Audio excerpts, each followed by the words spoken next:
Welcome to another edition of Anthony Peake's Consciousness Hour. This one is going to be a very interesting one. I always say that. I have to say I always fall into cliches all the time. But this is going to be a particularly interesting one because our guest today is a gentleman called Steve Mera. And Steve and I have known each other for many, many years. And we have many, many personal contacts in the sense that both Steve and I were involved on a regular basis with BBC Radio City in Liverpool. It's actually Radio City and BBC Radio Merseyside. And also we've done quite a few events together over the years, including a splendid event up in Stirling in Scotland a few years ago as well. Now, Steve is somebody that is a fascinating guy. The amount of work he's done over the years is simply extraordinary. The books he's worked on has been extraordinary. But firstly, I'd like to tell you a little bit about Steve in that his background and everything else as well. And he spent almost 40 years as an investigative researcher of UFOs, the paranormal and other topics. He's the head tutor for British and US investigators training courses in ufological studies, and he's the CEO of Phenomena magazine, the world's largest e-zine of its kind, distributed in 12 countries and in 4 languages to over 1.8 million subscribers. And again, if anybody's interested in this magazine, please check it out. It is really good and it's totally free. It's incredibly well put together. He's also an accomplished author of several books: The A to Z of the Unknown, Strange Happenings, Paranormal Insight, The Rochdale Poltergeist, and The House of Fire and Whispers, for examples. He is the founder of the scientific establishment of parapsychology, which was established in 1996, and the chairman of MAPIT, Manchester's Aerial Phenomena Investigation Team, established in 1974. He's a freelance journalist, international lecturer, and the official spokesman for the Fox TV series Outcast, On Wings production, Travis the Movie, Hammer Movie Productions, The Quiet Ones, and the Other Land of the Gods documentary. And he's also director of Awakenings Expo UK and executive producer of the Chariots of the Gods 50th anniversary. So the amount of things that you've been involved in is extraordinary. So Steve, just as something's always fascinated me as well, and I know we discussed this when I was up in Manchester when we spent that incredible week together, but can you tell me a little bit about why it is that Steve Mera as an individual has got involved in such extraordinary work? When one of my friends at school reading comic books and things, I was tucking into Eric von Daniken and Brad Steiger. And I found them absolutely fascinating. So I got into the subject after leaving school into UFOs, did my first investigation in 1983 in Liverpool. I spent probably about the better part of 12 years in UFO studies until I pretty much learned as much as I possibly could, exhausted that study because there really wasn't much available. And then I got into the paranormal and parapsychological stuff. And then, of course, psychology. And then from that, I formed the group SEP. Now, what's really weird, we talk about these coincidences. Yeah, I was no stranger to UFOs as a child. I had a number of experiences, as well as paranormal. And the first time my mother and father decided to report a silver craft which was over our house for about 30 minutes, hovered above our house, I was about 12. And the person he reported it to was a guy called David Rees, who so you talk about these coincidences. He ran an organization which had been going since 1973. And this guy came out to interview us as I was 12. And my mother and father also said what they saw. And David Rees run an organization called MAPIT. And it turns out I ended up taking over MAPIT in the late 80s after David had passed away. And I run it now. I still run it now on behalf of David's work since 1973. So it's, again, strange coincidences. The guy that comes out, I end up running his organization, so...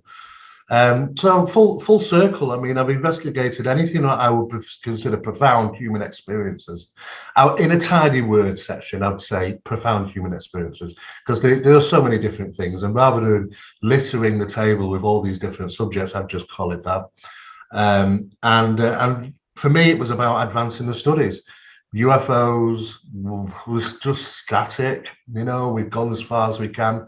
what people were taught by, well, what I was taught by my mentors was complete nonsense. But at the time, fitted, just like many things do in school when you learn certain things.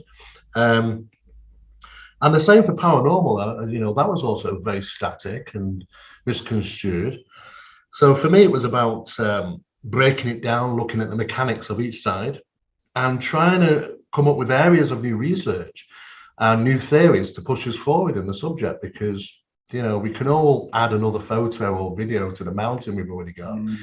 And I really wanted some answers, and it's taken a long time to nitty gritty research and experiments and things that go on for long periods of time, but it really does deserve that effort, rather than playing around on the outside circle, just taking details.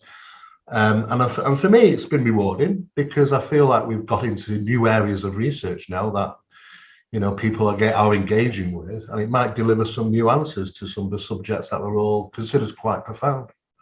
I think that's very true. I mean, one of the things that coming from the Merseyside area myself, I've always been intrigued as to why there does seem to be such an area of focus round the Mersey area and the Wirral in particular as well. And I've always wondered why that is, or could it just be that you focus in on your own area and that's where you think it's going to be? But it's intriguing that your father was involved in ufology, so he must have been involved in right from the early days then, I guess.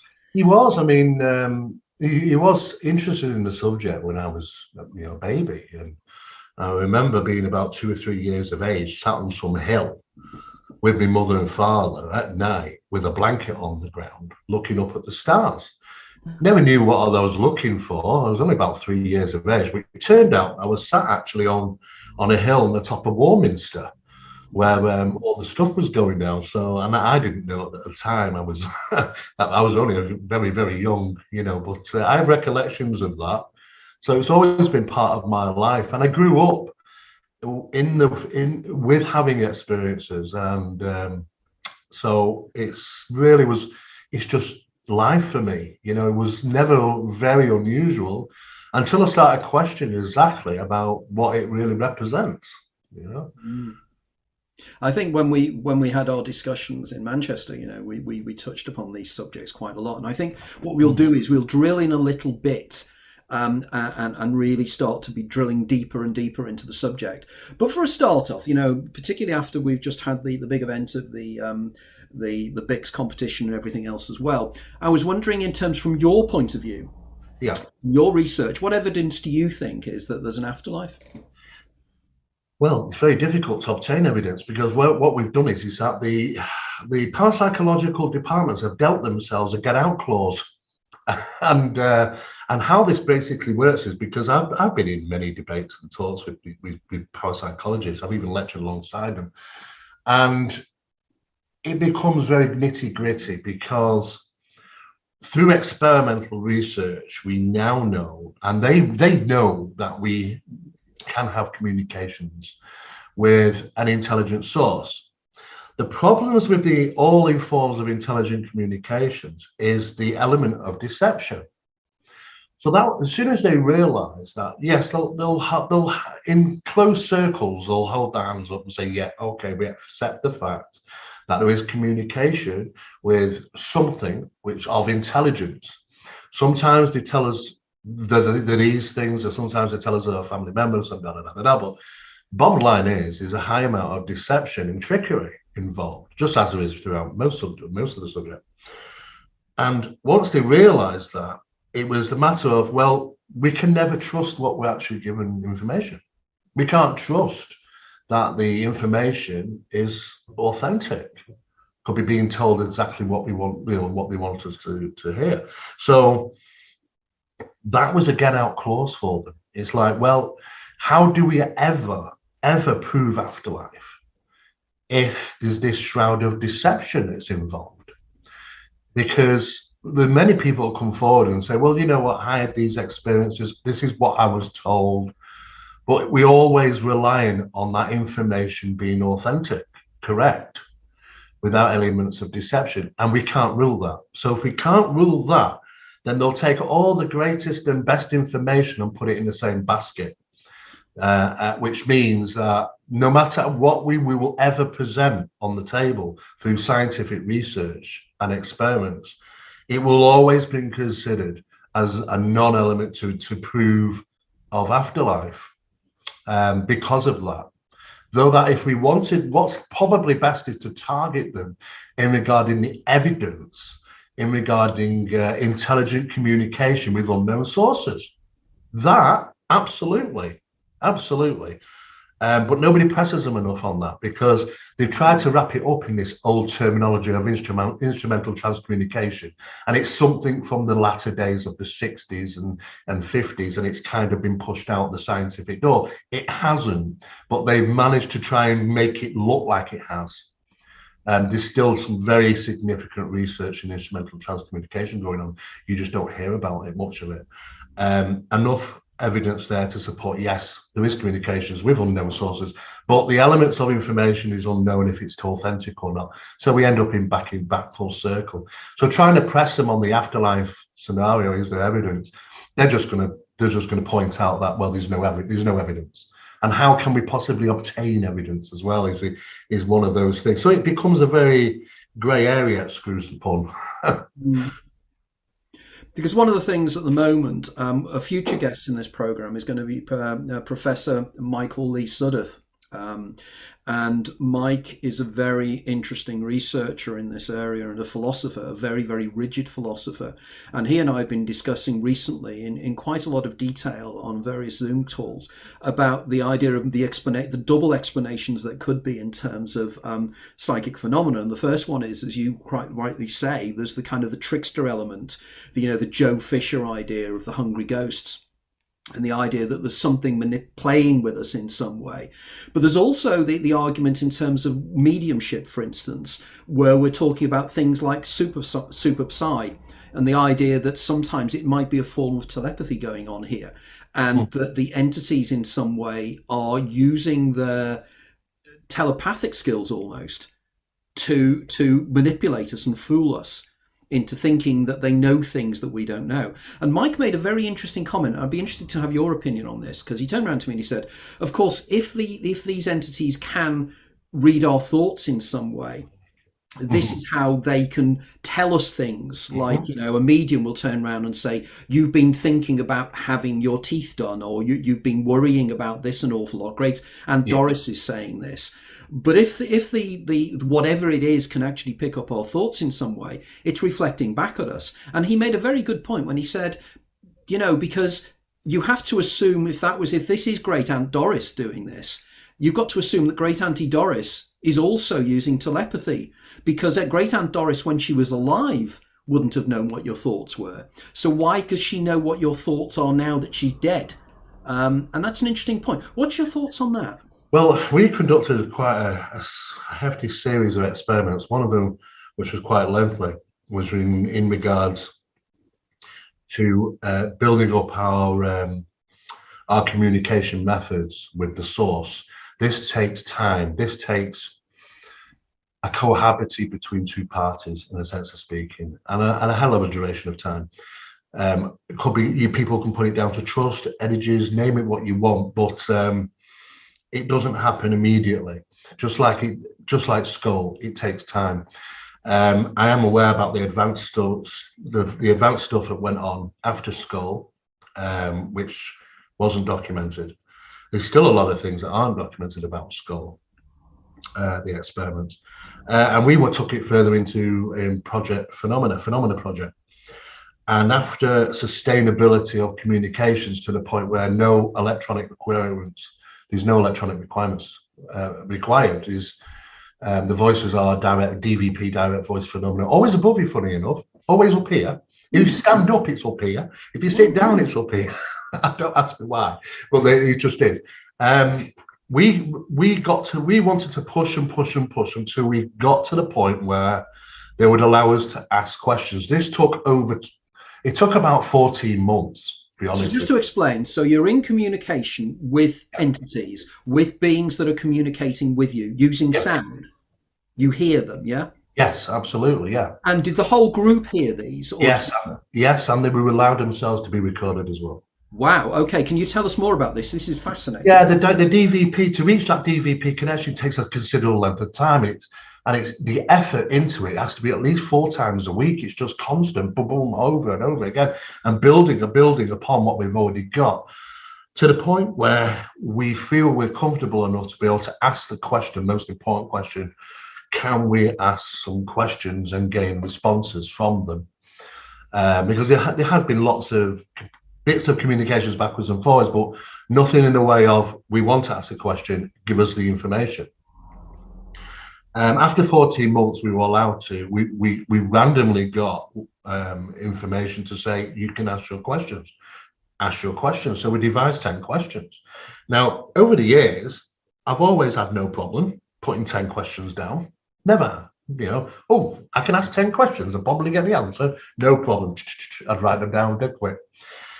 But the realism of this, Anthony, is that when I was asked to write these 10 questions out, I really had to sit and think about the response and the questions I was given, because for the first time, because of the realism of it, this could happen, I don't know if I wanted to ask certain questions and gain certain responses. I didn't know if I wanted to answer. For years and years and years, I'd strive for it until that very moment. And I thought, do I want the answer, and how am I going to handle it? Because I already knew at that time there could be deception involved. But then it's just like the internet, information and disinformation. But some elements might be true. And is this going to put my head in a bit of a spin over this? Anyway, I was very careful, took some time and formulated the 10 questions. The session for this was devised and planned with them. And So they said to the entities, you said, how can we do this? And they responded. Yeah, they basically said we can ask our questions. But we went back a couple of times and said, can you just give us a bit of background? I'm trying to visualize the scenario here. So there's a group of researchers. Yes. And communication channels have been opened with the source. Other beings. We don't call it, we call it the source. The source. Okay. Yes. Yeah. And how does that first happen? So do you get a group of people together and then you say, are you there? I mean, it doesn't work. Start the communication? Yeah, I mean, it starts off by having the right people, because it's like fine tuning a sound fork. You've got to have the right frequencies and energies in that environment. You might bring somebody in and it's just not responsive. It's not very good. Then we say, okay, well, let's remove that person. Let's try somebody else. And we have to keep shunting around and measuring our feedback to find which is the highest the capabilities achieved with the people that we've got involved. Eventually, we will find our sitting. That is our circle. Okay. So once you've got that, then you've got to build upon it. There's obviously elements of trust. That's what they said is elements of trust. And of course, it's got to be the right conditions, environmental conditions. And when I say environmental conditions, I mean even weather-wise has its effect. Okay, so it's all sorts of things that are taking place. They were taking place between 2 and 4 o'clock in the morning, always between 2 and 4 o'clock in the morning, under certain weather conditions. In other words, we were best achievable under what I would say was around about 50 degrees, clear nights. Those were the best conditions. You start getting stormy nights and things. There was a deterioration in communication standards. So we outlined what is the best to achieve. And then we continued working on that until we started building upon building communications from not just one source, which sounded like a particular voice, to 2 sources, to 5 sources, to 10 voices. So coming back, when you had the first incidents of communication, what happened? The first instance of communication were open channel randoms. These open channel randoms are just things that you can't put a story to. You can't understand. It's like you've just took a snippet of a sentence they've said. It means nothing, but it's clear, it's precise, and it's recorded on recording devices. We didn't hear them at the time. It took some time to reach DVP standards. But so we were doing it through instrumental transcommunication standards, to the point where we have random answers to certain of our questions. Random. Sometimes it would, sometimes it wouldn't. Is it better with some people? Well, whatever these sources are, is it better for a female than it is a male interaction? You know, who's asking the questions? You know, there's a lot of things, and until we do a lot of mechanics and work out this is the best approach, and this is how to do it, this is when to do it, and we have to keep going and going and going to see how much we can amplify the communication. It does amplify over a period of time. The communications went from, say, one individual, which started off with a female, to males, to interactions between them being recorded. In other words, they're having a conversation between themselves being recorded. So it doesn't involve us. It's like you're recording their side of things. Until we had multiple, until the point where we had so many, we were unaware of how many were there, and we were told up to the hundreds were present. On some occasions, we had noises being recorded as if there were a lot of people there. Sometimes it wasn't, but then when it got to DVP, it was more controlled state, because you were direct sourcing with an individual as opposed from an open forum. And that's when, as soon as we started coming through like a dog barking and scratching noises to begin with, that's what the DVP started at. Sounded like, was that a dog? Was that a dog I just heard? Or was that a scratching sound? Or was it a cough, a scratchy cough? And it was actually words that were trying to be formulated. Eventually we get to words, and we keep building and building on that until the clear sentences that can not only be recorded, but you can also be heard by all parties included. And they were always above us. The sounds were always from above us. So this is interesting, isn't it? So it's suggestive that the voices have a source, and they are causing vibrations within the air, which therefore brings about sounds. Yes. So wherever they are able to manipulate the environment around you to manifest sounds, which are then so real that they are picked up on a recording device. I'm just trying to get this. Yeah, these sounds are within. These sounds were being purposely. The DVP was purposely set out within the harmonic range for us to allow. At first, sometimes we didn't record them, because though that we were hearing them, this led off into the studies of transplacement. We'll get into that. It gets complicated. Okay. But, we were trying to figure out how can we hear these things and then record and not record them, which was odd, because we thought, well, we all heard it. So then we realized, obviously, what was happening is that we're being used as instruments, in the sense of speaking, just as the recording devices were. We did ask sometimes for the recording devices to allow them to be recorded, and they were. Sometimes they were recorded without us hearing them. Sometimes they were recorded as if normal harmonics were generated from the DVP. In other words, 20 to 20,000 hertz was recorded in air, which the recorders picked up. So we could, not only did it record them, it recorded our response to hearing them, you know, which was a good thing. So, and our recordings were in there embedded within. So it was obviously embedded within a dual harmonics. They're them talking and us talking. Because sometimes just our response, we overlaid their response. There was an interruption, and we kind of hear both them talking and our interruption. So we go. It's all down to, you know, analysis and tests carried out. So once we'd achieved DVP on a permanent, regular basis, we wanted to assure that you carry on that until we can get another shot, so that we can ask, can we be able to ask some questions and wait for a response. It took some time, but we were told, it just came out of the blue actually on the third sitting after that you can do your questions. So we decided to do as a female voice, and we said, okay, well, we'll go and do the questions. And it got to this point where I'm trying to write out these questions. What the hell am I going to ask now? Now I've reached a point of realism, and can I handle the answer? But still knowing that, obviously, I don't know if it's going to be truthful or not. You know, it could be information and disinformation there. It's just, you know. And we were told when we could do this, we had to wait about 6 weeks. It wasn't just bring it in next time, it was about 6 weeks later we were told, we can go for it. What the voices said, we're now ready to go. Basically, the voices said, you can now ask your question. Wow. Okay. And it was a lovely female voice. It was very mellow, very mellow female, nicey voice, really nice. So we did.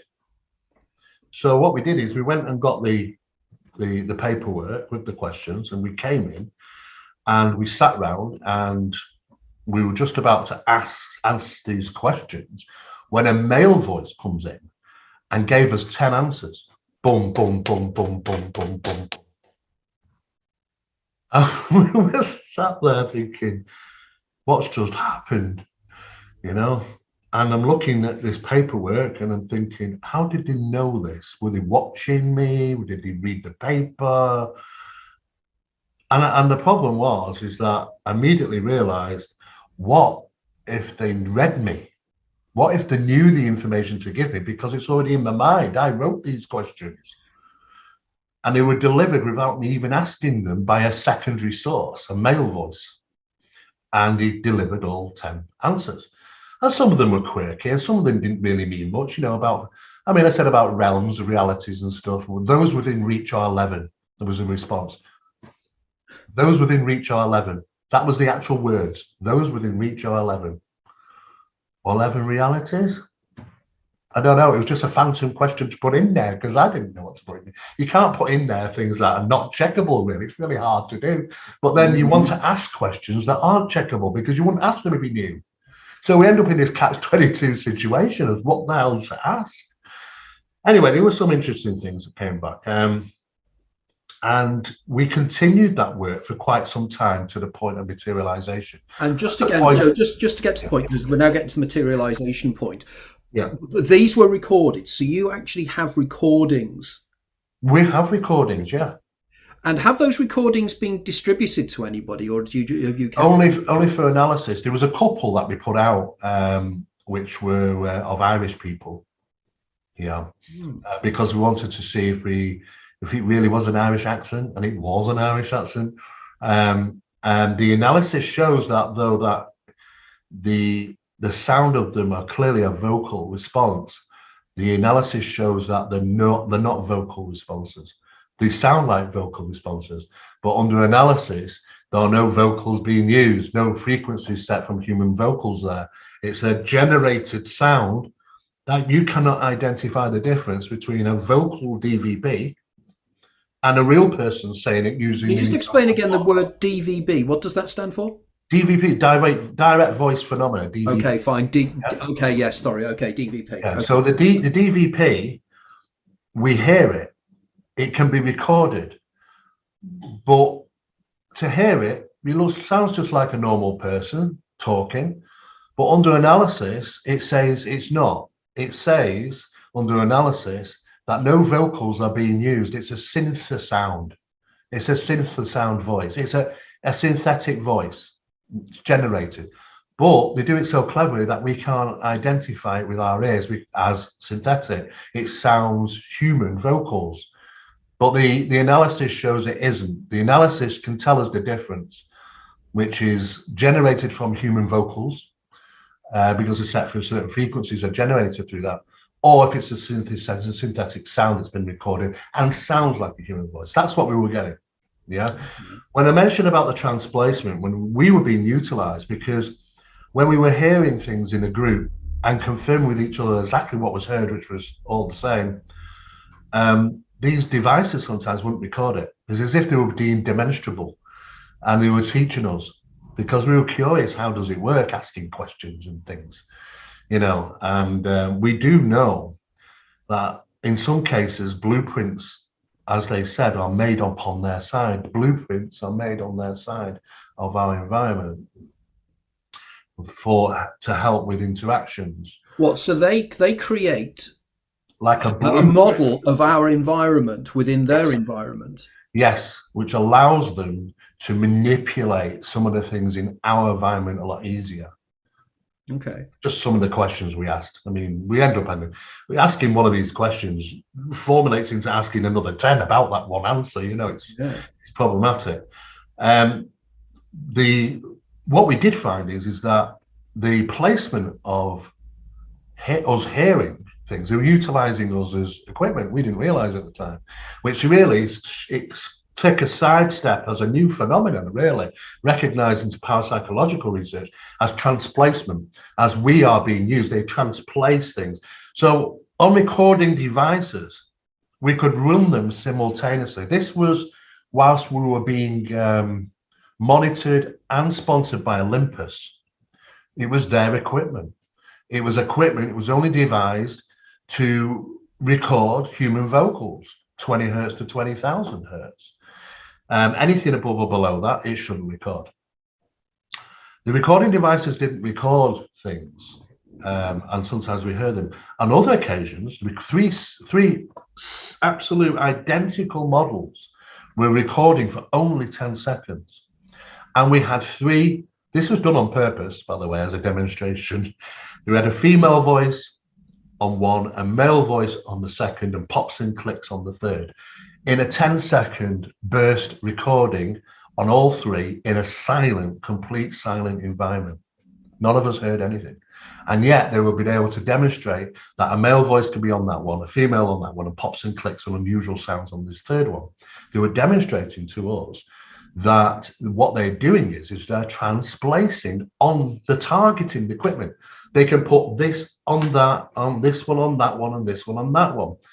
Now, when they're doing that, what happens is there's a field around very, very close to the actual recording equipment. And we know this because the tests we carried out went into underdome tests. And the vocal responses that we got back, there was a target frequency in there which identified the source being in the dome with the device. Can you explain in greater detail? You explained it to me when we were chatting, when we were doing the recordings, but can you explain to the audience and to Sarah what you mean by underdome? Because this is really quite well, there's a glass dome, which and we place the recording equipment inside the glass dome. Now, as you can imagine, if you're recording inside a glass dome and it's an external sound, it's suppressed, it's muffled. And we did tests where we talked outside the dome to the recording device, and you could hardly hear us in the distance because, you know, it was under the dome and it was sealed from us.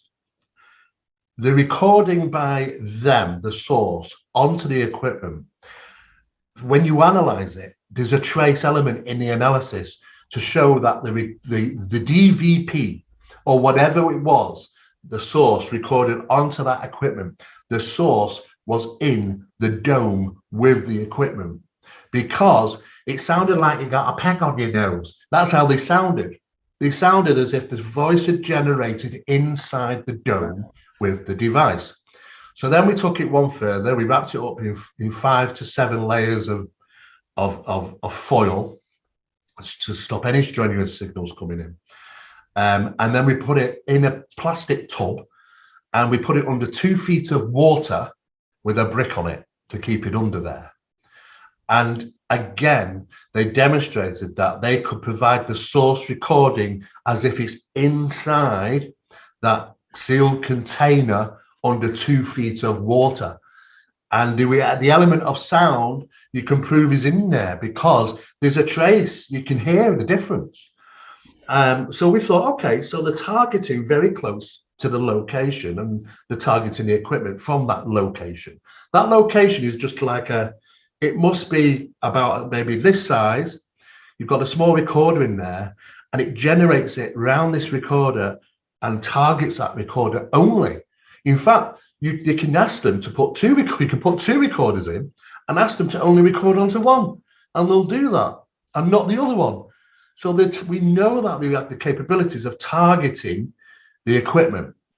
And then when it came to transplacement, when we are all hearing these, and yet the recording equipment in this case isn't recording it, we all questioned and thought, well, how are we hearing it? And we believe the phenomenal transplacement is about them not having the capability to target equipment, but also to target us, the inner ear, and enough information to present ripples, hair movement drawn through the ear canal to generate enough information for the brain to hear sound. Now, we looked into the cochlear devices. These cochlear devices, amazing pieces of work they are. These are for people which have had hearing impediments or born deaf, those sort of things, not being able to hear. And they attach to the side of the head, direct source to the brain of the ear, back of the ear, and it bypasses the eardrum. In fact, the eardrum's not even being used. And it generates those frequencies into vibrations, which is passed down the inner ear, and the brain creates the information at the other end for you to hear. Yeah. So these are people which are not using their ears and they're hearing. This is what's happening with us during these conditions of transplacement. We're not hearing them. Our eardrums aren't vibration. It's inside. It's being generated within us, just like the cochlear device does. So now we can't rule out the fact when you have a couple of people sat there and saying, I've just heard my name being called. And other people might say, well, I didn't hear anything. Well, we can't throw that out anymore. We used to be able to throw out these singular experiences because, there's not enough information there to say it could have actually existed. But now we have to ask the fact is that sometimes the phenomena seemingly can target individuals to hear sound under unusual ways. And this mechanism might be very similar to how they're targeting the devices during the test, the Olympus test. And it was quite fascinating because we started to look into other areas of research here in the paranormal that might attribute what we refer to something to paraacoustics, and how things are manipulated or used for their benefit. That is extraordinary. Sarah, have you got any comments or observations on this so far? Not right now. It's not really my area of specialism, so it's just very interesting and technical. Okay, Steve. So going back then, so what you're discovering here is that whatever the communication channels are, it's totally different to what we normally expect. It's not as if there is a sound source. The sound source can manipulate itself and can be anywhere inside an enclosed glass bell jar over it. So they can manipulate the location of the sound. Mm-hmm. And then we can manipulate our environment to make this happen. And again, the extraordinary thing is the way in which you can use these cochlear devices to make our brains react in a particular way. So as you rightly say, it means that certain people can be targeted and others won't even see it or sense it. But when you were talking before, you then start to lead in, and then you said then the visual stimuli started to start, and the apparition started. It did, yes. That was the next stage. The next phase of the experiments was materialization and movement, to see if we could, if they could induce PK of some sort, or being able to move an item, an object. Yes, we achieved that. There were a number of things we achieved that.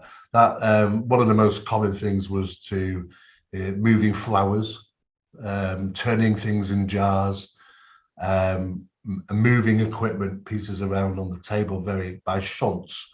There wasn't a movement A to B. It was what you refer to as the shunt phenomena. It was shunt, shunt, and that sort of thing. It wasn't a steady, some obviously effort, different types of effort obviously involved, but certainly the movement of things being turned, which we got recorded on camera, and they were, we didn't notice it at first until we started looking, because it was happening so slowly, it could have been easily missed. And it was only because one branch of one of these plants had flexed against the other one due to the turn that it flicked, and it caught our eye. And then we realized that not just one thing is turning, the whole thing is turning. If you speed it up, you can see it move like this. But at the time, it's moving very, very slowly. But it is, in fact, turning a whole full 360 degrees upon request. which we asked for. And materialization was of coins. Well, going back very quickly, we'll go to the materializations and the apports in a second. So this means effectively that these objects were being moved by a volitional force that was acting upon the object in three-dimensional reality, but effectively being facilitated by telekinetics somewhere else. What interesting was that during the experiment, it did have an EMF reading of 19 milligauss. I mean, normal background radiation was only about 1.1. You know, okay. So it was about 19 milligauss during the and it lasted. The residue of that 19 milligauss lasted in direct association to the field around the object. It was literally, so the electromagnetic field around the object was being affected by something. After the incident, you could move that away, and this area was still affected somehow. There was a residue of that 19 milligauss. So just to make that clear, so the object that had been moved, when you took the object away, yes, it was still in the area where the object had been when it was moved. There's a higher level of electromagnetic energy and radiation taking place in that area. Yeah, absolutely. And it lasted for maybe a couple of hours at the most, and then it just slowly dissipated. There was a residue there for about. This was registered on what? What was the machinery that was tri-field meters on two different various tri-field meters, and they were had been checked and correlated. So. Wow. So we got the information, and it was 90 milligauss. You know, it was the same reading on both for a duration just under 2 hours, and then it just dissipated. But I always question, actually, what is it we're reading? I mean, all right, there's an EMF there, but what is it? It's leaving the EMF. You know, I mean, it's something is happening now.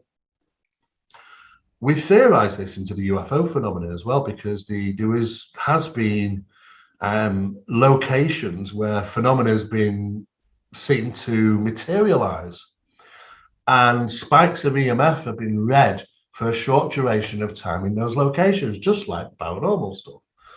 And we were trying to work out, I wonder if there's some physics we're unaware of here, that somehow when this phenomena rather appears or interacts with that environment, that it leaves a trace, a residue behind for a short duration of time. And of course, a lot more research has to be plowed into this, but we are trying to get answers as to what is it. I mean, you don't just get a random, 19 milligauss reading in an area like this for no apparent reading where it wasn't before, only apparently seemingly associated to the experience that's just happened. And we had things requested to be moved, and when they did, shunt a couple of foot.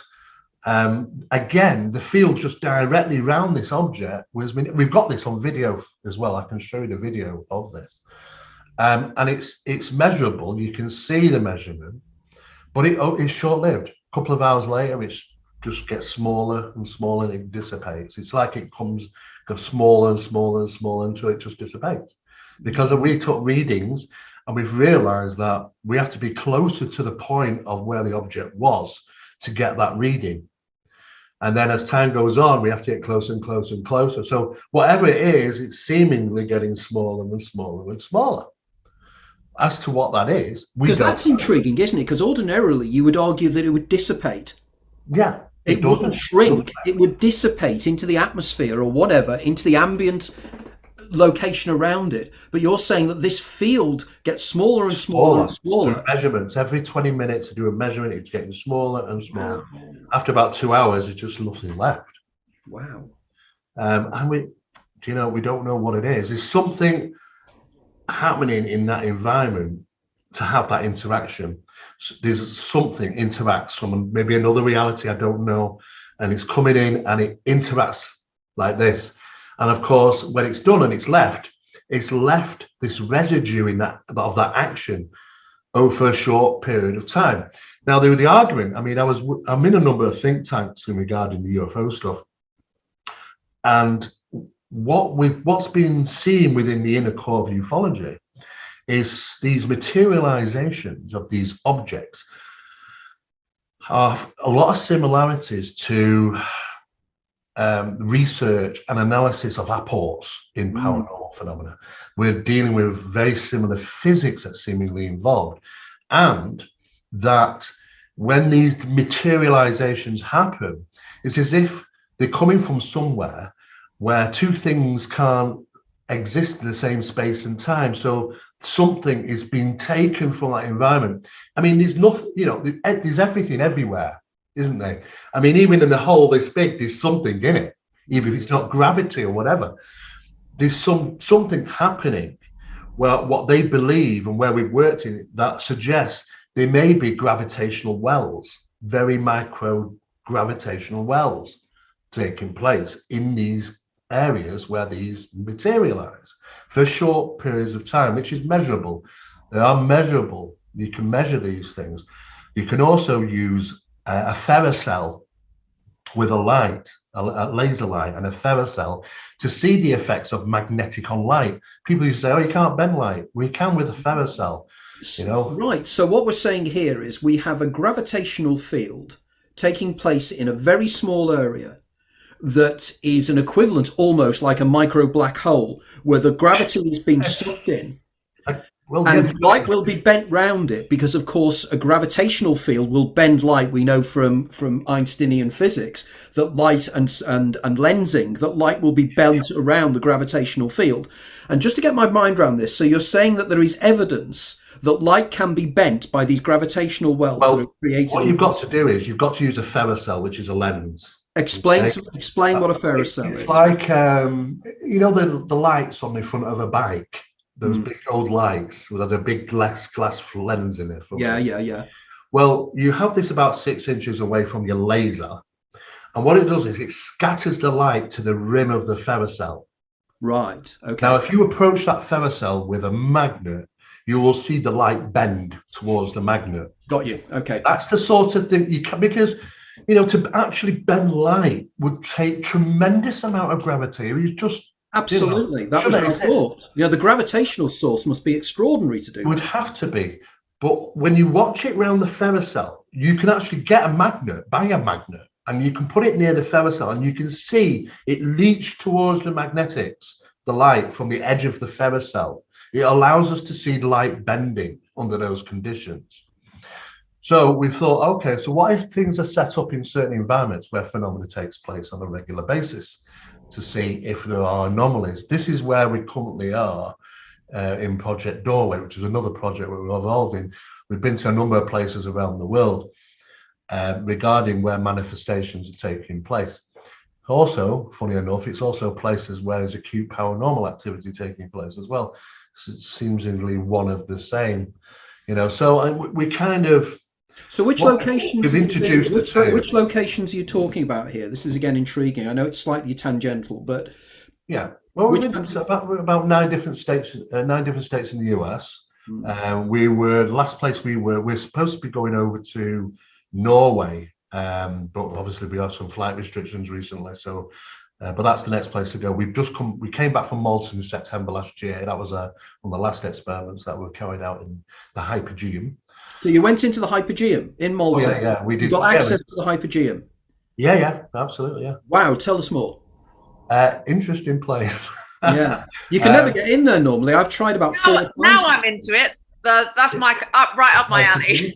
Great, well, good. A lot of our work, Sarah, actually does involve ancient sites, because there are key elements at ancient sites which our ancient ancestors were utilizing locations and terahertz frequency coming from the sun, be it the setting sun or the rising sun. That's where you get your terahertz frequency from, entering into chambers and creating frequencies. 2 forms of frequencies is a double lock system. You've got the Om being generated by these people sat in alcoves in these ancient buildings, these resonant chambers, generating the Om to match the resonant frequency of the building.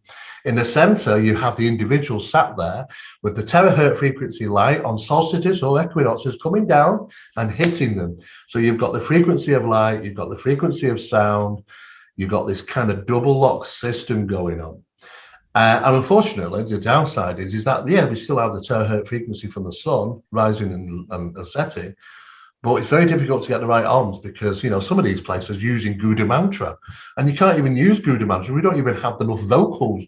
Something like that has to be trained for most of the lives from young to adult to be able to produce a Gouda Mantra. And secondly, most of us don't even have enough vocal cords to produce these things now. So they have to be artificially induced, which isn't always the same. And we realize that these locations are tied in to phenomena, how phenomena is being utilized, and what we're finding within the phenomena, which ties them to certain locations, especially magnetic anomalies. It gets very complicated, and I can't get into it all, of course, in this time. But we did get into the Hypogeum, and it's an immense place. What you see is about 10%. If you put onto the internet the Hypogeum in Malta, all you will see visually anywhere is 10%. There's another 90% all over down there. Now the whole place was, when it was originally found, it was full of elongated skulls, by a civilization that never. Can you restate that again? When you were in the Hypogeum, you were in a location that had lots of elongated skulls in it. No, when it was originally found, it was full. When it was originally found, okay. Yeah, okay. These skulls were from a civilization that didn't even live there, never lived on the island. They only went there to build what they wanted to do and visit the temples. And they didn't actually live there. There's no ancient civilization living there. No history at all.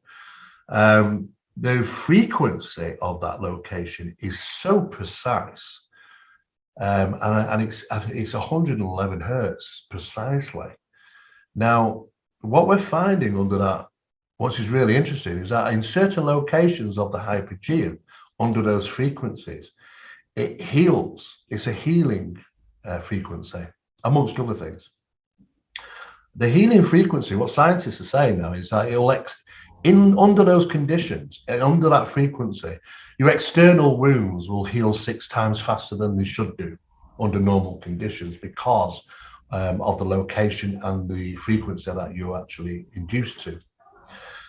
So it had a number of things that the Hypogeum was responsible for. That was just one of them. But it's finely, very, very finely tuned. And we look around and you see all these quirky outlays and cuts in rocks and all sorts of things. But what we're realizing is that it's been so finely tuned that a simple cutout of a 1 foot deep by 1 foot wide square would change the whole building, would change the frequency. It simply is that attuned. So when we look at the displays in there and say, well, why did they cut this unusual piece out? Because it was balancing. It was fine-tuned.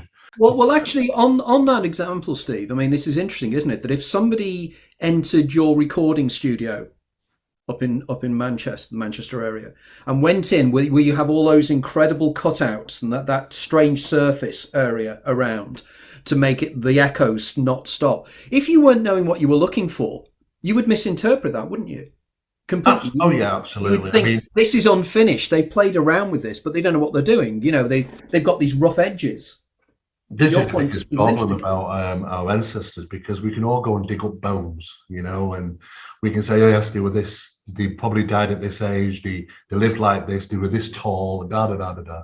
But what we cannot tell you ever is the consciousness of these individuals, the spirituality, how they thought, what did they experience sensual wise. I'm sure they had far more sensory inputs than we do, because they were aware of natural frequencies. Even the Schumann frequency from planet Earth itself, which does come into play in some ancient sites. We realized that very quickly when it came to deep underground bunkers during the Second World War. And after long periods of time, scientists couldn't function properly because they had to artificially induce infrasounds from the Schumann resonance, because we're disattached from our connection with planet Earth, and over long periods of time we need it apparently. So, Sarah, I'm immediately reminded here of Dracula. Oh, that's exactly what I was thinking. highly unfeng shui to be in Drakelow tunnels, I would say. Unfeng shui. I like that. Yeah. Anti feng shui. Yeah. So it's what we found is these correlations between the UFO phenomena and the paranormal phenomena. And to do that, we had to break down all the walls, Anthony. I mean, it's as simple as that. If there has been a ruse, I absolutely guarantee there's been a ruse for many years about formulating the sci-fi idea that aliens, extraterrestrials are all coming from all these different planets.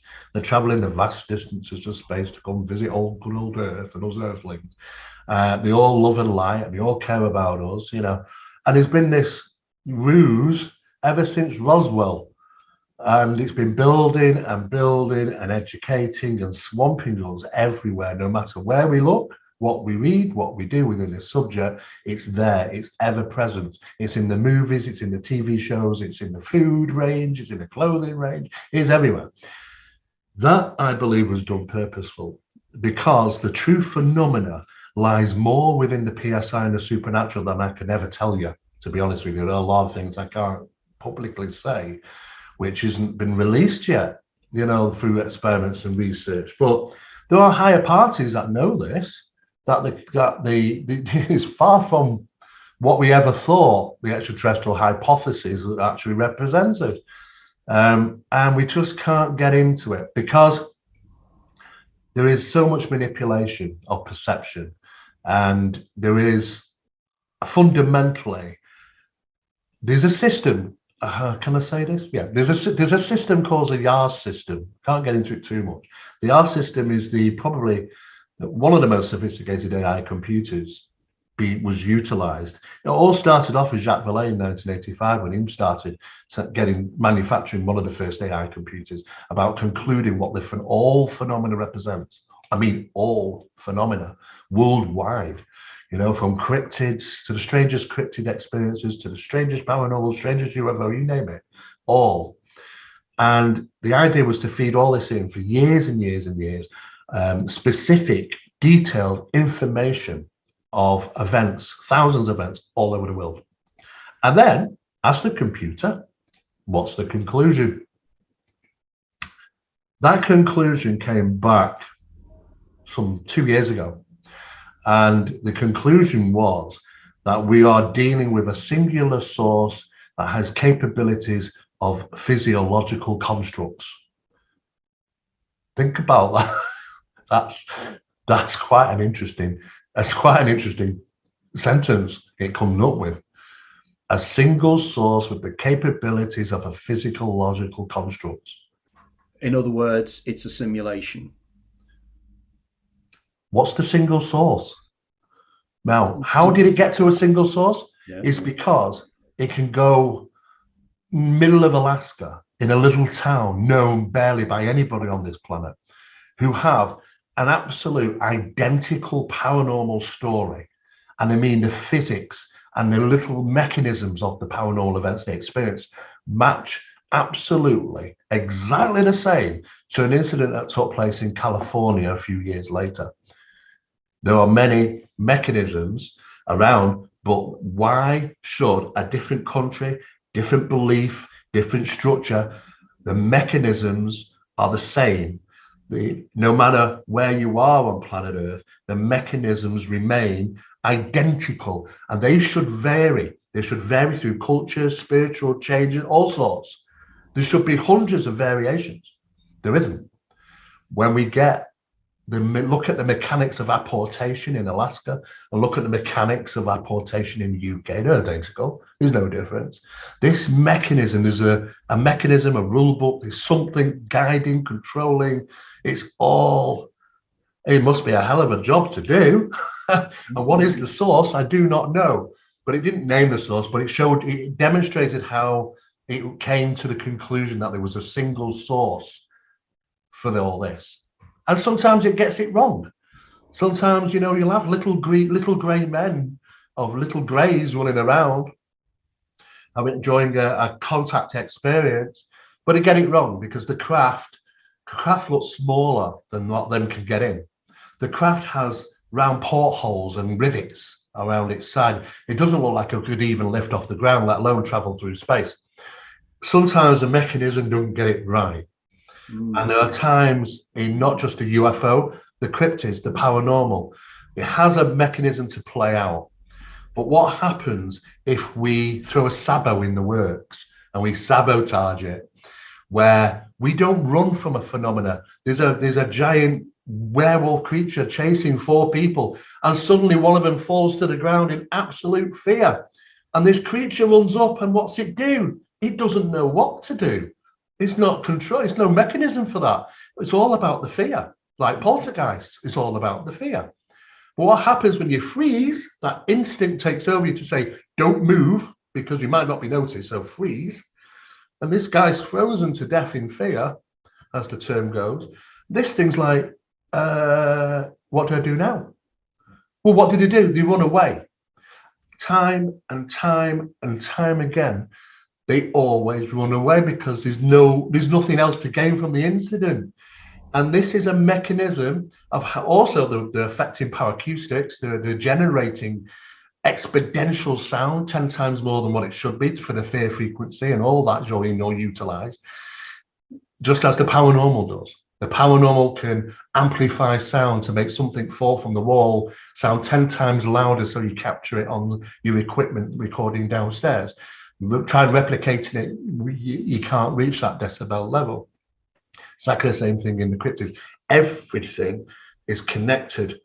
There's a string of mechanism runs right through the UFO, the cryptids, the paranormal, and there's a control. There's this kind of a rule book or something. So what we're trying to do is look at this now as a whole with the think tanks we're working with around the world, and trying to put information together.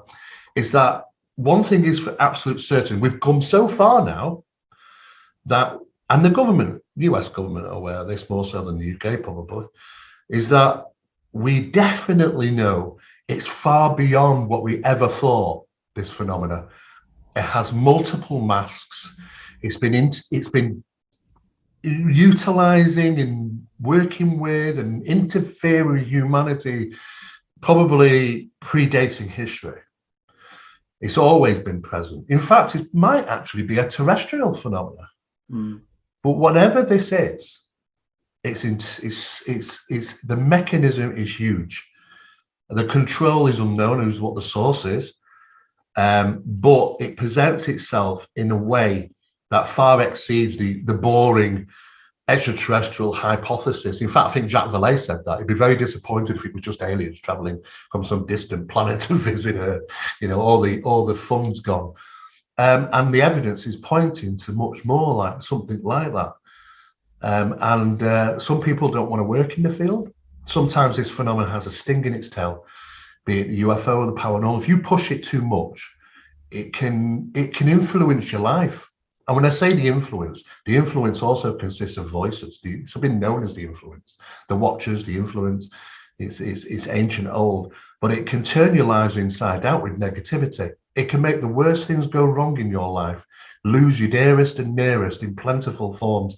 You know, and this is what Robert Bigelow, who was involved with Skinwalker, is now talking about. Finally, after all these years, he's talking about, you know, the negativity of, you know, of being involved in those long-term experiments. Not just him, but others.